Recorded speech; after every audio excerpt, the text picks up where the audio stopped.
Olá! Na nossa última aula, nós estávamos analisando a imunidade tributária dos livros, dos jornais e dos periódicos.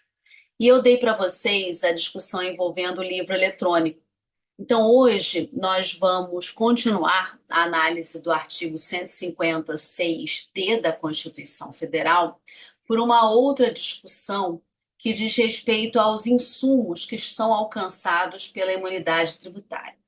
Vocês vejam que a Constituição Federal faz menção a livros, jornais, periódicos e papel destinado à impressão. Então, o único insumo que a Constituição faz referência são o papel, né?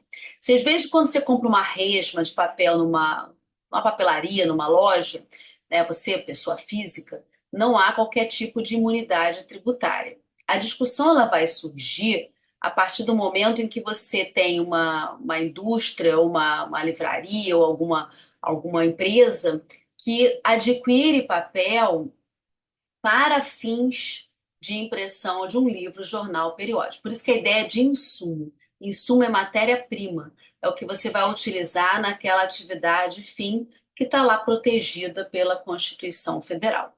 Ok? Então é esse tipo de papel. Um papel que você adquire, que é vendido, né, para aquele fim específico. Ok? Então, eu vou compartilhar com vocês para que a gente possa enfrentar a questão, né, dos insumos, né? O que efetivamente vai ser alcançado por essa imunidade? Que eu já disse para vocês que é uma imunidade objetiva. Então, em primeiro lugar, que papel vai estar protegido, né, por essa regra constitucional? É qualquer papel? É, é um papel, por exemplo, fotográfico, quando você tem uma revista. A súmula 657 do Supremo, ela estabelece que a imunidade alcança qualquer tipo de papel, desde que ele funcione como insumo. Então, papel fotográfico, qualquer tipo de papel branco e resma, qualquer papel específico que seja destinado a um daqueles bens protegidos, né, está alcançado pela imunidade. O problema surge quando nós estivermos diante de outros insumos. Então, a pergunta que sempre se faz é essa: será que a imunidade vai abranger outros insumos, outros equipamentos destinados à elaboração do livro? Exemplo: tinta de impressão, tipos gráficos, são aqueles adquiridos pelas indústrias, né, para fazer impressão, máquina impressora, ou será que o único que está efetivamente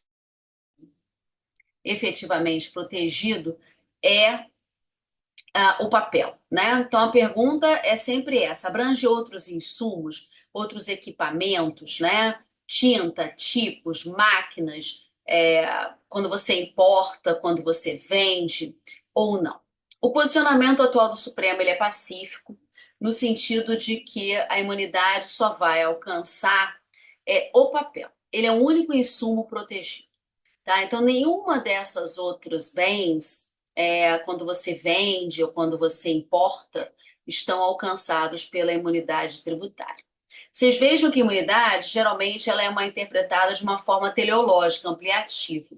Mas nesse caso aqui, apesar de eles interpretarem ampliativamente ou teleologicamente para o caso do livro eletrônico, para a questão do insumo, o Supremo entendeu que a Constituição ela é muito expressa. Ela só fala em papel. É qualquer papel, mas é papel, ok?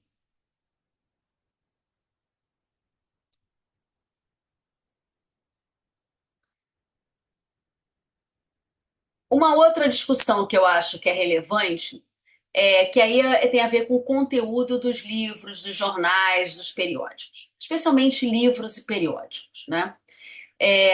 Por exemplo, a pergunta que se põe é: você vai analisar efetivamente o conteúdo daquela revista, daquele livro, para saber se aquilo tem algum valor artístico, algum valor cultural? Ou será que o simples fato de ser um periódico, de ser um livro, né, já assegura o direito à imunidade? Por que que eu digo isso? Porque você imagina, você tem revistas pornográficas, você tem revistas de fofoca, você tem livros dos mais variados conteúdos, né? Então, aí voltando lá para a finalidade que eu mencionei da imunidade tributária.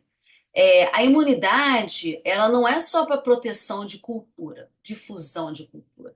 Ela também visa proteger a liberdade de pensamento, mas também divulgação de informações. Vocês vejam que o Supremo Tribunal Federal, né, como está aqui mostrado aqui no meu slide, ele reconheceu imunidade tributária para a lista telefônica. Né? Os mais novos não vão nem lembrar do que é uma lista telefônica, né? Nós estamos no mundo virtual, no mundo digital.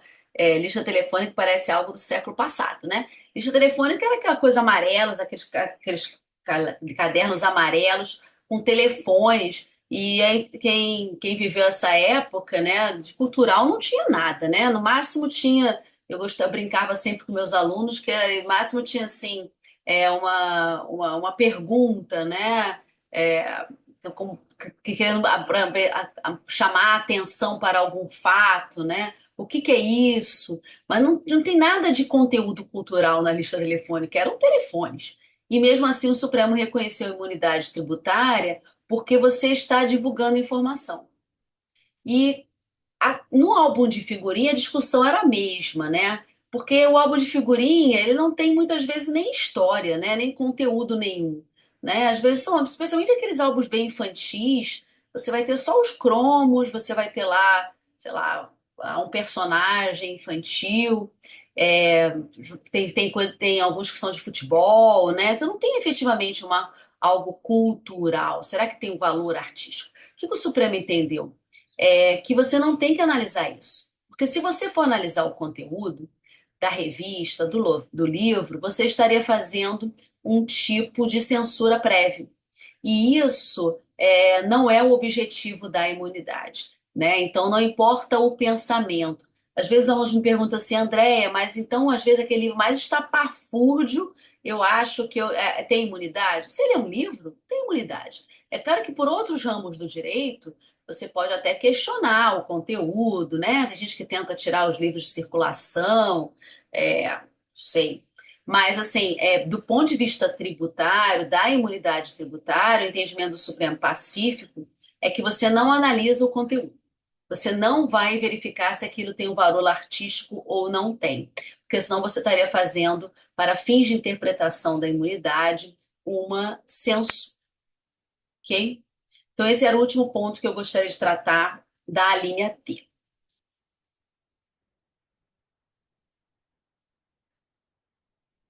Meu Deus, passou muito. É, a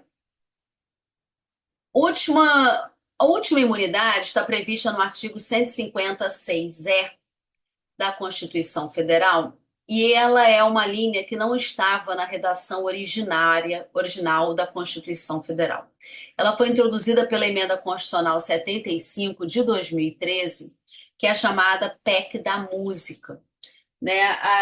Vocês vão perceber que ela, em alguns aspectos, ela é parecida com a imunidade dos livros, porque não há dúvida que tem um objetivo nela de proteção da difusão de cultura, né? Só que ela é uma imunidade bem específica. Por que que ela era PEC da música? E é importante que a gente entenda o objetivo da emenda constitucional a introduzir essa linha quando ela fez lá, né, a mensagem para poder, com a justificativa da emenda, o que se pretendeu foi evitar-se a pirataria. Né? O que acontecia? A indústria fonográfica estava perdendo muitos recursos, né? Porque as pessoas podiam comprar DVDs, Blu-rays, né? Tudo pirata. E aí os artistas não ganham nada quando você compra um livro, um DVD, um Blu-ray pirata, né? Os direitos autorais não são resguardados, não são garantidos. E a indústria não ganha também nada, né? Quem faz a produção, quem faz a venda. Então ela acaba não perdendo recursos por causa da pirataria. Então, qual foi o espírito da emenda? Tentar tornar aquele produto mais barato e para estimular as pessoas a comprarem um produto original ao invés do pirata, inclusive aquelas que eventualmente têm uma condição financeira mais baixa, né? Tem menos condições de comprar um produto que seja caro, né? Então, a finalidade dela é conceder, é baratear o produto. Vocês vejam que é parecido, porque na verdade, como acontece no livro, e eu expliquei quando a gente viu o ISS, você não tem efetivamente como saber se o fato de você dar a imunidade vai efetivamente reduzir o custo do produto final, especialmente quando você está numa fase anterior, né? Não é a fase da venda em si, não é o produto acabado. Mas o objetivo aqui é isso, é difundir a cultura. Só que vocês vão perceber que é uma imunidade muito específica. A maioria dos autores entende que também é uma imunidade objetiva, como é a imunidade do livro, ok? Então vamos ler lá o artigo 156-E.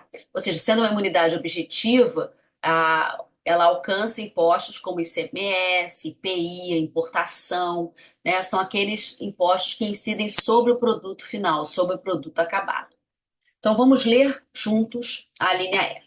Ela diz: os entes não podem cobrar impostos sobre fonogramas e videofonogramas musicais produzidos no Brasil. Isso aqui é o mais importante, né? O Supremo acabou de julgar um precedente no Supremo, um precedente sobre essa imunidade. É o único caso que nós temos no Supremo efetivamente de mérito. E o mais importante que ele destacou nessa linha é isso: é produzidos no Brasil, contendo obras musicais ou literomusicais de autores brasileiros. Então, não é uma proteção completa a qualquer produção fonográfica, mas sim há uma preocupação de proteção do produto nacional, do artista nacional. Tudo que é produzido no Brasil e diga respeito a um artista nacional. De autores brasileiros e obras em geral interpretadas por artistas brasileiros. Então vocês vejam que pode englobar, por exemplo, um show, pode englobar um Blu-ray, né? Pode englobar uma música, alguma coisa, às vezes não necessariamente um show, pode ser uma ópera, né? Porque ele faz menção a videofonogramas, né? Então pode ser só o som ou som e imagem, né? E aí continua a norma, bem como os suportes materiais ou arquivos digitais que os contenham.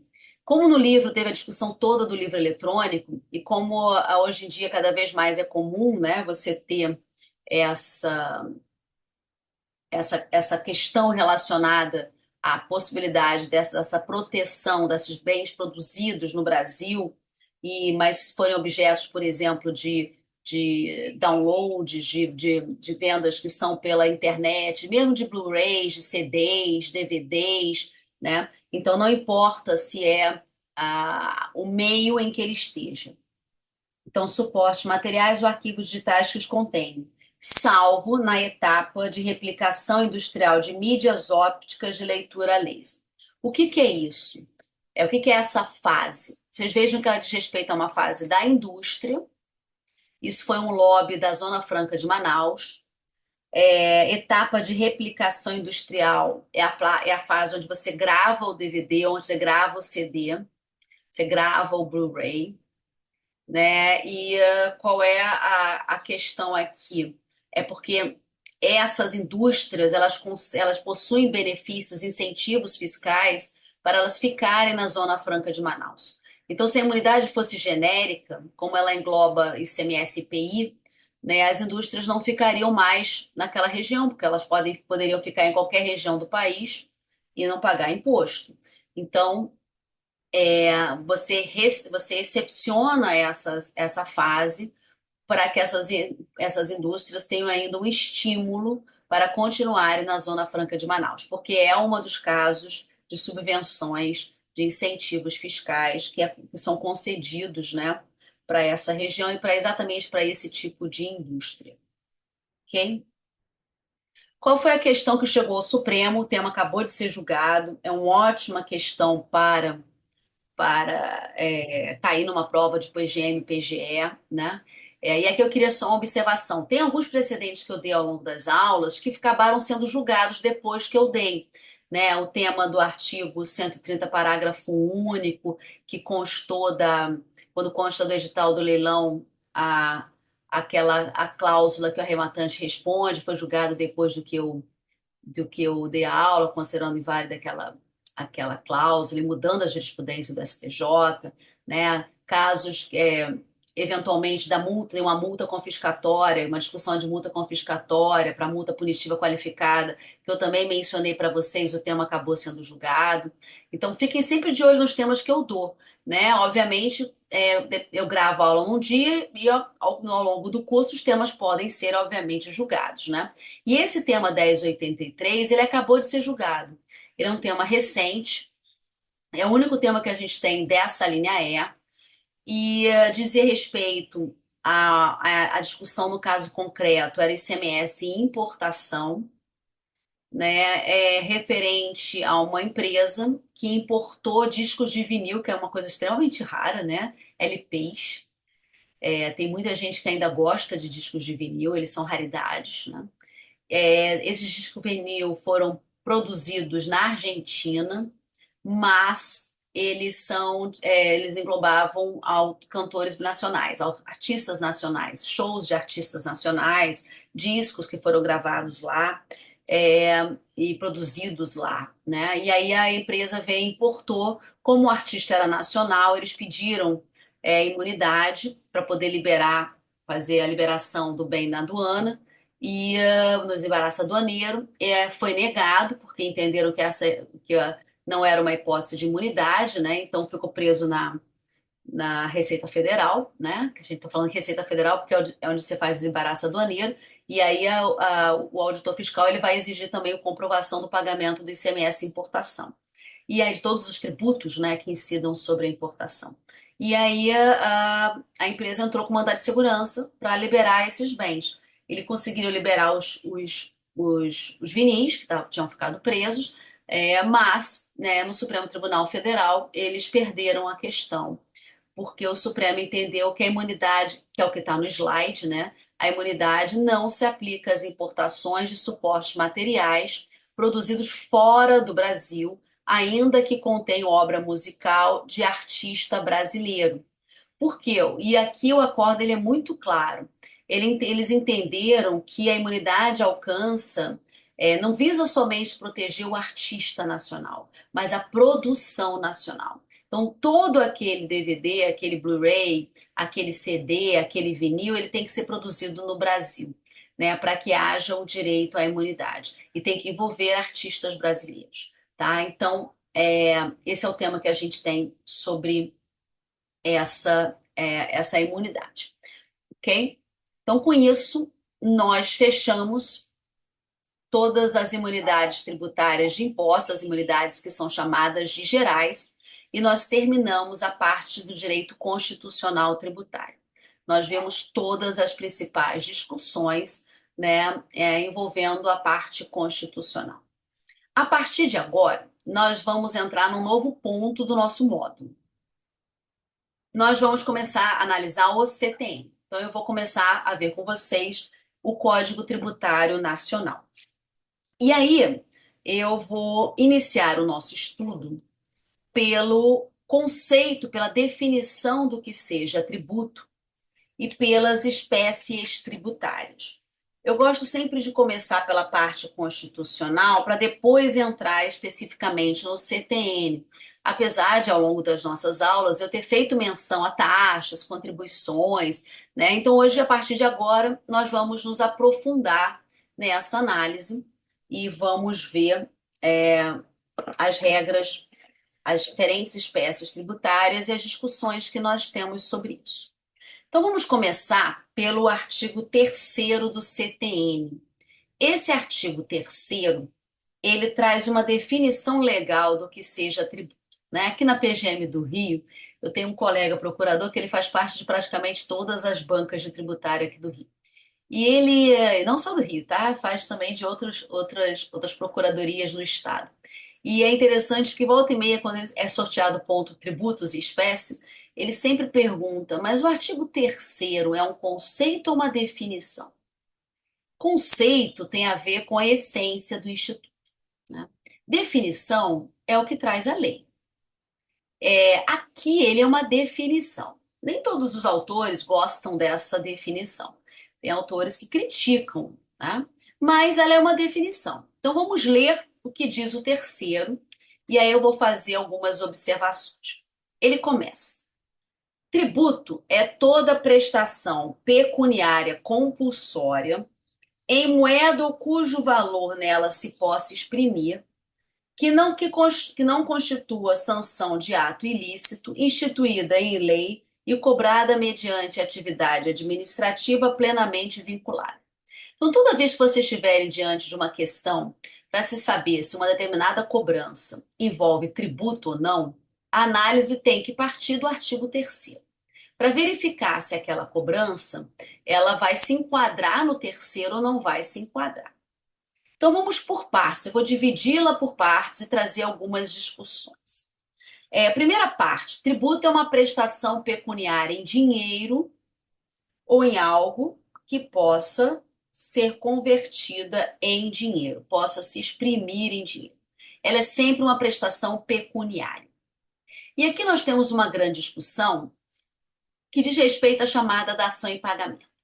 A dação em pagamento é um instituto do direito civil, está prevista no Código Civil, e a dação em pagamento é exatamente uma forma de extinção de obrigação, onde você entrega algo que não seja dinheiro.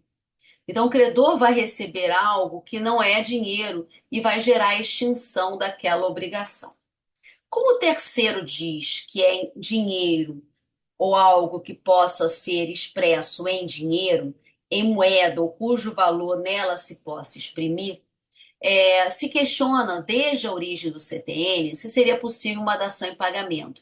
Por exemplo, se você podia dar em pagamento bens imóveis, se você pode dar em pagamento bens móveis, se você pode dar em pagamento serviços. Porque, na verdade, tem muitos municípios que aceitam você receber, por exemplo, o pagamento de ISS com serviços de limpeza de escolas municipais, serviços de pintura de escolas municipais, né?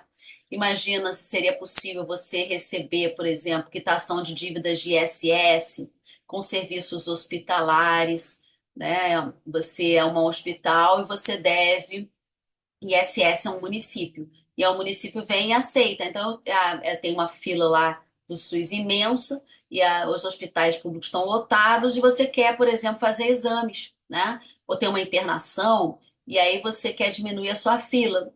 E aí vem, e o município pensa assim: será que eu posso receber, então, serviços? Serviços hospitalares, serviços de exame, né? Exames de sangue, de diagnóstico, de imagem. Será que seria possível?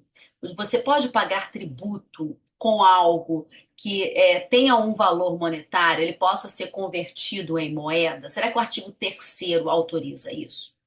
Uma primeira observação que eu gostaria de fazer é a seguinte: o CTN, na origem, né, na sua redação original, ela não previa em nenhum lugar dação em pagamento. O único artigo que você poderia eventualmente inferir qualquer coisa nesse sentido era o terceiro. Posteriormente, o CTN foi alterado lá para incluir no artigo 156, que é o que traz as causas de extinção do crédito, lá no inciso 11, a possibilidade de você dar em pagamento bens imóveis. Então, a partir dessa inclusão, né, não há dúvidas que dação em pagamento com bens imóveis é possível. Mas será que seria possível um município ou um estado ou a União receber imóveis antes da alteração legislativa, com base no artigo 3º? E os demais bens que não estão no CTN expressamente, mas podem, mas têm um valor monetário, né? Será que seria possível esse recebimento? Então, a primeira questão que chegou ao Supremo, eu vou explicar isso aqui, eu não vou voltar quando nós dermos o artigo 156, tá? Eu vou explicar no terceiro, a gente vai estudar as causas de extinção, mas eu não vou voltar a tratar disso.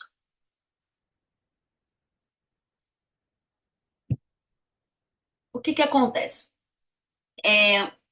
A primeira questão que se tem é se esse artigo 56 ele traz se ele traz causas, um elenco taxativo de causas de extinção.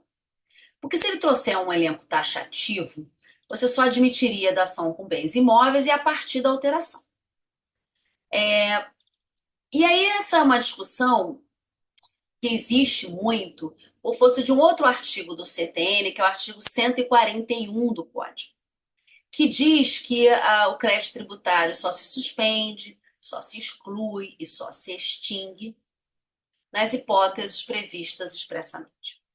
Que dá a entender que o elenco é taxativo. Né? Se você combinar o 141 com o 156, a gente pode ter ideia de que o elenco é taxativo. Então, se o elenco for taxativo, nenhum ente pode receber bens móveis, bens móveis e serviços ou bens imóveis antes da alteração legislativa. Só que acontece que o Supremo Tribunal Federal, ao julgar uma ADI, só tem dois grandes paradigmas da discussão de dação em pagamento. O primeiro é a ADI 2405. Nessa ADI 2405, ele analisava uma lei de um ente tributante que admitia receber bens imóveis para fins de extinção do crédito tributário. Mas essa lei ela é anterior à alteração do CTN, né?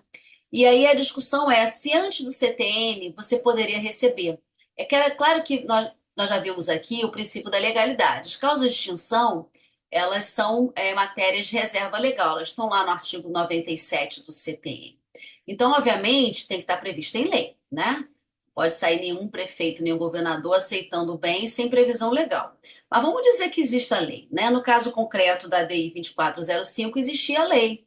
Ela aceitava receber, entre outras coisas, bens imóveis. E a questão se era constitucional ou não, porque na época não tinha a previsão no inciso 11 do 156. E aí, nesse precedente, o que o Supremo entendeu? Que desde que haja previsão legal, mesmo antes da alteração legislativa, o ente tributante poderia receber imóveis, porque o elenco do 156 não seria taxativo. Por que não? Qual foi o raciocínio do Supremo, apesar do que diz o 141, né? Ele diz o seguinte: olha, se o ente pode, por lei, conceder uma remissão, perdão de dívida, ou seja, ele vai deixar de receber qualquer coisa, ele está abrindo mão de uma receita. Se ele pode fazer isso por lei, por que que ele não pode aceitar algo diverso de dinheiro? Se ele pode o mais, que é perdoar a dívida, não receber nada, ele poderia o menos, que é efetivamente receber algo diverso do dinheiro. E aí, nesse precedente, o Supremo diz: ó, elenco não é taxativo, e se houver previsão legal, não tem problema você receber bens imóveis, mesmo antes da alteração do CT. Maravilha. Aí a segunda questão que chegou, próximo caso, foi uma dação em pagamento, que o Supremo julgou no mérito, uma dação em pagamento envolvendo bens móveis. Era uma lei do Distrito Federal que aceitava como pagamento de imposto que o contribuinte entregasse material de construção. E aí é a ADI 1917, a segundo grande paradigma, né? 1917. E aí o Supremo, nesse precedente, diz assim, olha, citando o anterior, diz assim, em princípio, havendo previsão legal, do ponto de vista tributário, não tem problema. Se a lei trouxe a previsão, né, se ele pode mais, o elenco não é taxativo, não teria o problema. A questão não é tributária. Então pensem comigo, tem uma lei que autoriza um ente receber como pagamento de tributo material de construção. Qual é o grande problema aqui? Que não é tributário. Tributário, se está previsto na lei, pode mais, pode menos, não tem problema. Elenco não é taxativo. O problema não é esse. O Supremo considerou essa lei inconstitucional por causa do princípio geral de licitação, que está lá no artigo 37, inciso 21 da Constituição Federal. 37 e 21. Por quê? Porque a Constituição diz que para o ente público receber, adquirir bens, material de construção é bens, ou a receber prestação de serviço, lembre do caso lá que eu pensei do pintar a escola, receber serviços médicos. Para ele receber isso, ele precisa, como regra, fazer licitação. Então, essa lei seria inconstitucional porque violaria o princípio geral da licitação, né, da impessoalidade, ok? Aí uma pergunta que se decorre desse precedente que a doutrina questiona. E se por acaso eu estiver diante de um caso de inviabilidade de competição, de inviabilidade, inexigibilidade de licitação? Vocês vejam, por que que o imóvel você pode aceitar? Porque o imóvel, em princípio, pela lei de licitações, você está em inviável competição. Porque o ente quer um imóvel específico para fazer algo. Ele quer, por exemplo, reassentar populações. E o imóvel dele não pode ser no bairro A, tem que ser no bairro onde ele tem aquele assentamento de pessoas. Então, geralmente, imóvel, a regra é inexigibilidade de licitação, né? Então, por isso que o CTN fala só em imóvel. Bens móveis e serviços, a regra é a licitação. Mas, eventualmente, eu poderia ter um caso de viabilidade, eu poderia ter um caso de inexigibilidade, e aí a doutrina e a jurisprudência admitem que a lei possa aceitar aquele bem como pagamento de um tributo. Mas vocês vejam, a lei tem que ser clara. Ele vai dizer assim, olha, vem aceitar bens móveis ou serviços em casos de inviabilidade de competição, inexigibilidade de licitação, porque aí você poderia, né? E aí, é claro que é tudo uma análise casuística. Então, por exemplo, um autor, o Ricardo Alexandre, ele menciona, acho que se não me engano, é o Ricardo Alexandre, no caso durante a pandemia, no caso de vacinas. Então, por exemplo, eu tenho durante muito tempo, né, aqui no Brasil só tinha uma vacina. E, e aí vamos dizer que esse instituto, né, ele vá como não tinha competição no Brasil, é inviável a competição, porque só tinha um produtor, né? Da AstraZeneca, né? O que que você faz? Você acaba que você adquire aquilo sem licitação. E aí, nesse caso, você poderia aceitar como pagamento de imposto aquela prestação daquele serviço, a fabricação das vacinas, a entrega das vacinas, mas aí a lei teria de autorizar o recebimento com pagamento de tributos. Não se esqueçam que as causas de extinção, matéria de reserva legal. Mas, em tese, seria um caso de inviabilidade de competição. E aí, o ente poderia aceitar desde que tivesse autorização legislativa. Então, a questão da dação em pagamento é essa, ok? Vamos ficar por aqui. Na próxima aula, eu continuo analisando o artigo 3º do CTN. Até lá!